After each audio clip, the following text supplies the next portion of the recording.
Bien-aimé, s'il vous plaît, la vie chrétienne, là, c'est la vie de quelqu'un qui s'appelle Christ. Ce n'est pas la vie des hommes. Christ s'est donné à la croix pour qu'on puisse pratiquer sa vie.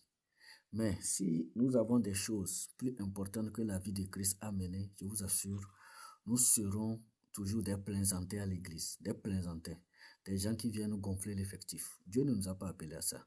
Dieu nous a appelés à démontrer une vie. Et tant que, bien aimé, je dis et je répète, tu viens à l'église et tu ne mènes pas la vie de Christ, excuse-moi, tu es inutile pour le royaume des cieux. Tu dis tu es en Jésus-Christ, mais des choses factices du monde, c'est ça qui t'intéresse le plus.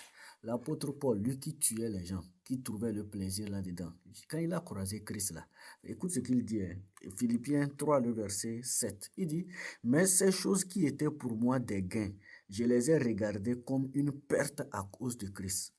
Je dis, celui qui croise Jésus, honnêtement, authentiquement, là, change en même temps.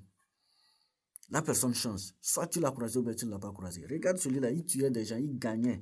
Il avait de l'honneur là-dedans. On disait, oui, c'est lui qui était là. Quand les pharisiens, les sadducéens envoyaient des lettres, c'est lui qui exécutait. Mais il dit, quand il a croisé Christ là, ces choses qui étaient pour lui des gains là, il a retrouvé, il a considéré comme une perte.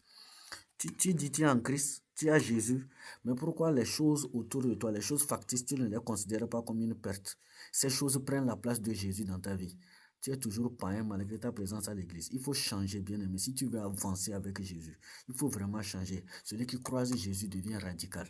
Il devient sérieux. Il prend sa vie au sérieux. Il laisse Jésus régner dans sa vie. Il hait le péché. Il hait le péché. Cette personne a vraiment la haine du péché. Tu as croisé Jésus, mais les mêmes péchés reviennent et puis tu te sens à l'aise là-dedans. You are joking. Tu mens. Tu mens. Tu es un plaisantin.